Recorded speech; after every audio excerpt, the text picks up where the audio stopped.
How's it going, Yankee fans? Welcome back to Fireside Yankees with your boys, Alex and Ryan. So we got a doubleheader today. Didn't have a game last night, obviously. Rained out in Cleveland. And we got Clark Schmidt on the mound for Game 1 and Cody Poteet on for Game 2. But I wanted to talk about this rookie catcher in Austin Wells today. A little segment before the game. Get you guys warmed up. If you live in New York, it's windy as hell out there. It's like 30-mile-an-hour gusts. So I think most people are like, yeah, sounds like a good day to just sit around and watch baseball. And hopefully you're catching up with us in the morning before the game. And, Austin Wells has had a little bit of a tough start offensively to the season. We're not worried about it, but I kind of see him as like the cherry on top of this offense, right? I kind of see him as, when Judge gets going and Glaber starts hitting and Rizzo starts looking like himself again. The cherry on top is going to be Austin Wells finding his groove and momentum, because we saw a glimpse of that over the final 2 weeks of the 2023 season, in that ultimately, he was putting together some really strong at-bats. We're talking about 10 RBIs and 4 home runs. He was tremendous. So, now we ask ourselves, what is his upside this season? What does he bring to this team that Jose Trevino doesn't? And I think, Ryan, you have a lot to speak on when it comes to that. But before we dive into it, how are you today, my friend? I'm doing great, and as you mentioned, we're not at all worried about Austin Wells. Every underlying metric loves what he's done so far. He had an expected weight, his batting average is in the dirt. I've seen some people start tripping for hitting 130. His expected batting average is 284. His barrel rate's 15.8%. His sweet spot percentage is 42.1%. His strikeout rate is 16.7%. His walk rate is 20%. His expected slugging percentage is 617. Everything he's doing is good. He's doing everything he should. He cut his chase rate down from 37% to 27.9%. He cut his whiff rate down from 29.6% to 23.7%. His zone swing rate is still super high at 74.1%. Alex, give it about 3 or 4 weeks, maybe a month, let's say, and his numbers are going to look exactly how we want them to. He looks really good at the plate. He looks super, super, super good at the plate. Now, I do think the defense is still, TBD. We're still working on it, obviously, and the Yankees are still trying to get him, to the level where he needs to be defensively to be a permanent option back there. Blocking has been an issue. Framing, not so much. It's really just been blocking.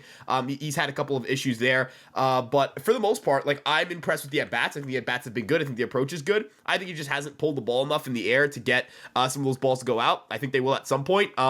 And yeah, I've been decently impressed with Austin Wells. If you look at the defensive numbers, his framing runs 0.4, his defensive runs saved are at 0. So he's been a pretty okay defensive catcher. He's been all right back there, and I'll take all right, especially from a guy who wasn't considered to be a serious option to catch in the first place. We're talking about a guy who's cut his whiff rate down, who's cut his chase rate down, who's improved his quality of contact, who's done everything under the hood better, and it's only 8 games. He'll turn it around. Again, give it a couple weeks. Give it a couple weeks and the offensive numbers are going to look great. I'm confident in saying that. And overall, you mentioned cherry on top.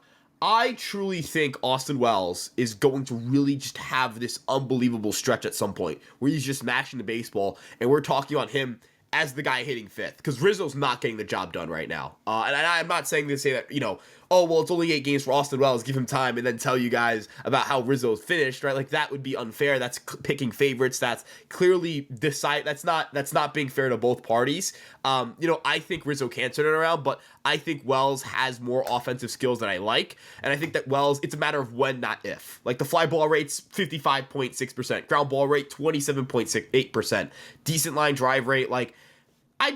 I really don't see a world where this guy's going to continue to slug under 200. I just don't. He's hit the ball hard enough. He's done what he needs to do back there, or not up there at the dish. And if you can have a left-handed hitter who can, do damage the way he's doing damage to the baseball, and work counts the way he's working counts, and make swing decisions the way he's making swing decisions, while also having a pretty decent contact rate, Alex, we're talking about somebody that I think compares to some of the best catchers in the league.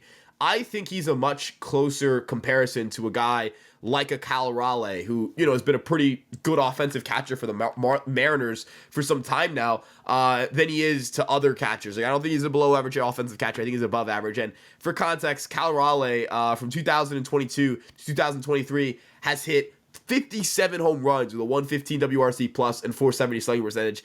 Alex, if Austin Wells gave you that type of production over 2 years, that would be amazing. Like that would change the complexion of this team. You would suddenly have a middle of the order threat. I mean, Raleigh's hit 27 and then 30 home runs in those 2 years. Could you imagine if Austin Wells hit 30 home runs for you in about, let's say, 140 games and is able to be a middle of the order threat for you? Then this guy becomes a threat. And this is kind of pulling a little bit to a different player in the organization. But the way Augustine Ramirez has been playing at Double A with 5 home runs in 6 games, and he's on the 40-man roster, and he can play first base while also catching. I mean, the Yankees have a couple of interesting routes they could take with first base in the catching position as the season evolves. Jose Trevino's a really good defender, and I actually think he'll figure something out offensively and not be this bad. But it is troublesome that he has primarily played against lefties and he has struggled as much as he has because he's been historically very good against lefties. So, if the Yankees feel like they need to make a change to the catching position, if they feel like Jose Trevino isn't cutting it, I know Carlos Narvaez is in AAA and he is right there. And it's not like Carlos Narvaez is a bum. Like, Carlos Narvaez is a guy they brought onto their 40-man roster for a reason. He's caught a lot of the guys in AAA. But I think you can agree with me here.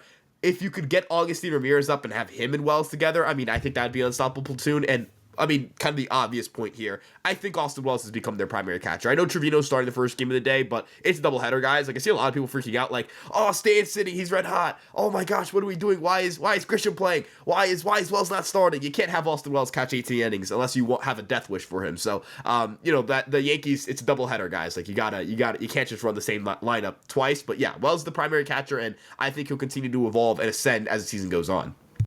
Yeah, I mean, if you think about it, in terms of Stanton sitting for this first game, it's like he's not sitting at all. Like, it's like you have 2 games. If he was playing in the second game, you wouldn't even be saying or talking about the idea of him.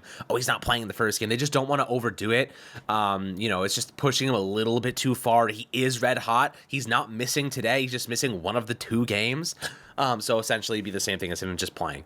I kind of, when it comes to Austin Wells, this is a really interesting player that I do believe has the upside to kind of change the outlook for this catcher position for the Yankees. And, speaking of catchers, Augustine Ramirez in the minor league system was, 5 homers over the first couple of games of the season. Dude's red hot. And by the way, really good interview coming your way if you're listening right now. We have confirmed that we're going to have Tanner Swanson, the Yankees official catching coach, on the podcast. So that'll be really, really cool to get some insight into what this team is doing to develop some of these young catchers. The Yankees have one of the best catcher units across baseball. What are they doing to get so much talent out of these guys? And we're excited to talk to him about that, get some really good insights. So Ryan helped facilitate that. So good job, Ryan. But looking at Wells, looking at Trevino too, the defensive difference here is drastic, right?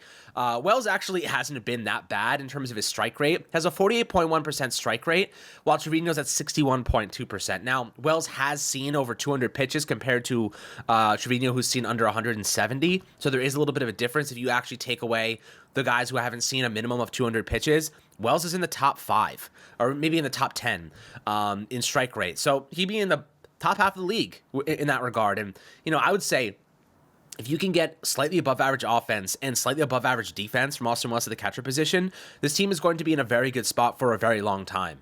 And that's not even mentioning like Augustine Ramirez is taking significant steps forward. Like, who knows, in the next 2 years, he could be even better than Austin Wells. Like, could Augustine Ramirez be the Gary Sanchez that we always wanted Gary Sanchez to be in terms of that slugging prowess and that consistency? Sanchez had that one great year and then just plummeted after that. Ramirez is showcasing the ability not just to pull the ball. He had an oppo field liner over the fence yesterday. Like, opposite field power from your catcher. You go, this is like JT Realmuto type stuff. You don't see this very often. So I'm excited to see where Ramirez goes in his development. We'll keep you guys updated on that front.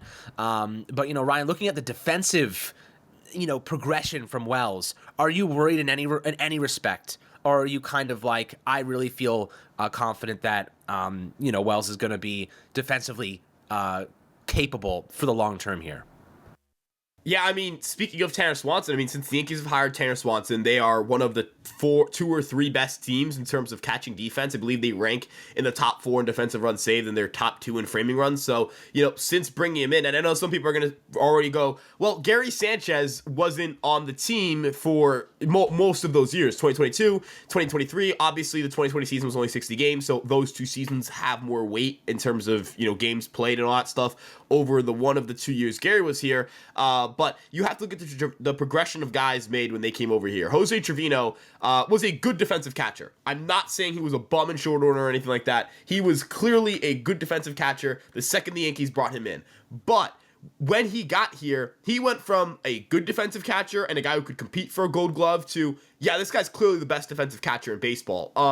If you look at the defensive runs saved, Jose Trevino had +6 fielding run value, 8 defensive runs saved, and 9.5 framing runs across 1,178 innings with the Texas Rangers. In a similar sample size, 1,299.2 innings, so, about 100 innings, give or take, but it shouldn't be a dramatic difference in production. He has +27 fielding run value, 28 defensive runs saved, and 26.8 framing runs. He's basically doubled his catching production. So, that's a progression that was made under Tanner Swanson. Higashioka, took progressions as a catcher defensively as well. Wells has certainly taken a huge step forward since being drafted. So, you kind of look at the progressions guys have made internally, and they've become really good defenders. So, I'm not saying Austin Wells is going to become Jose Trevino, but I think he will be an above-average defender at the catching position, and with his bat, we'll certainly love the production we get there. And as it pertains to a guy like Augustine Ramirez, you mentioned the Gary Sanchez comp. I mean, the power it's very reminiscent of Gary Sanchez. He had a max exit velocity of around 114 miles per hour in single A last year, which is the only place where we really have recorded StatCast data for him because high A doesn't have that, double A doesn't have that, but this is still pretty impressive.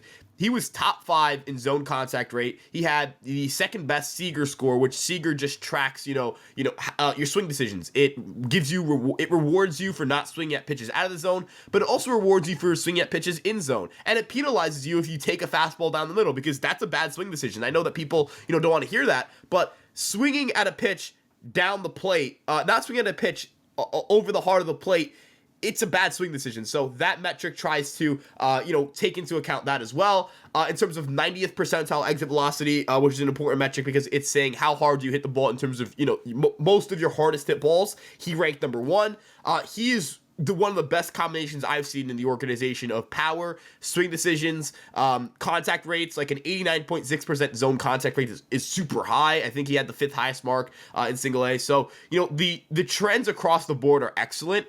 And the defense is something that I think is also a step above a guy like Gary or even a guy like Wells when he first came through. I think Ramirez, is a much better defender than people give him credit for. If you look at his caught stealing rates, Alex, he's caught a bunch of guys stealing. He is around 37% caught stealing clip. That's ridiculous. I know that people, they don't really care about the running game as much, but when you're an above average framer and you gun guys down like nothing, that makes you a really damn good defensive catcher. And, as he continues to progress, as he continues to improve, as he continues to get better, that power, the offensive profile, the defensive profile, I think they're going to mesh into him being a really good catcher at this level. And I'm going to put this out here now. If it's July and, I think he's going to keep this pace up, not this pace of 5 home runs in 6 games, but of being just a pretty good offensive player.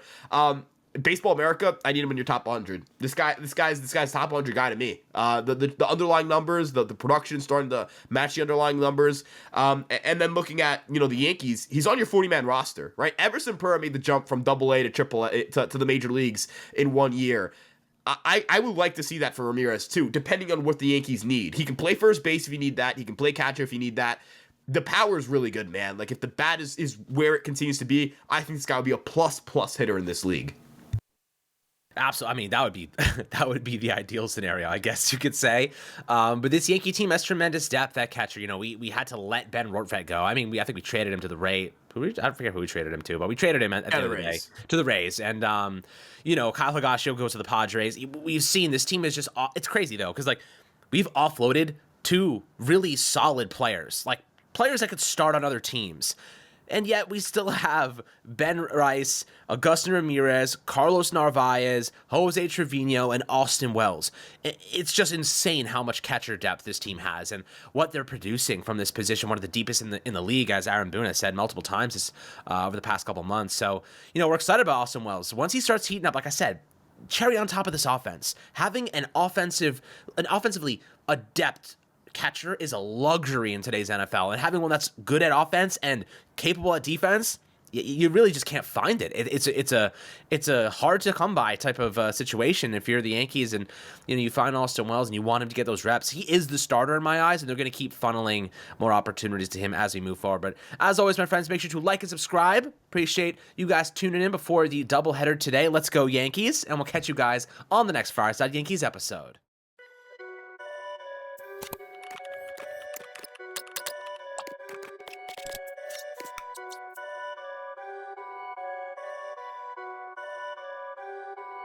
Perfect.